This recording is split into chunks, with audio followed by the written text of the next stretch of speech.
Greetings, class. My name is Orion Berzik. Just a moment to formally introduce myself. I will be Jasmine's partner as we discuss Chapter 16, the challenges facing compensation professionals, and many of the factors that these compensation professionals deal with on a day-to-day basis, as well as what will be dealt with down the line in the next 5 years, in the next 10 years, so on and so forth, right?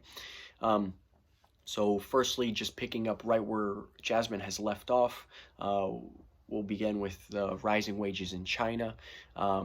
And so essentially, in recent decades, what was occurring was that many U.S. companies, for example, Nike, Dell, Hewlett-Packard, relocated their manufacturing facilities from the United States to other countries such as the People's Republic of China, because the cost of labor in China was significantly and substantially lower than that of their counterparts in the US.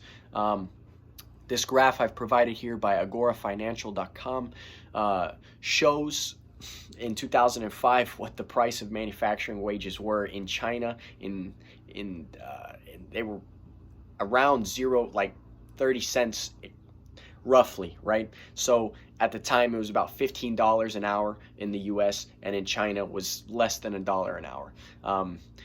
The margins are ridiculous at that point, and it made ethical or not unethical, getting into ethics and business relations and public affairs, whatever, that's a completely entirely other beast. However, at the time, compensation professionals were allowed to, they had a lot more wiggle room at the time due to the factors that they were, the hand they were dealt at the time, right? So to employ someone in the US to make a pair of sneakers for Nike, it was about $15 in a factory, versus in China it was less than $1, as stated before. So which one made more sense? Sell the sneakers at $70 with a $25-30 reduction per pair, and then or sell the sneakers with a $5-10 reduction per pair,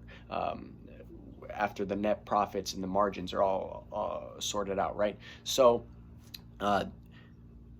that was a couple decades ago. Now the wage gap is shrinking, right? So China's experienced a 17% growth rate in the last 2 decades, and they're expected by 2025, 2030 to actually match, if not exceed, the US's 2% growth rate wage, right, for the same job. So that's going to be quite a large problem in the next 5-10 years, is competing with the population of China, trying to bring our profit margins in the US back down to numbers where we're profiting massively again, and where everybody's succeeding, right? That's the end goal.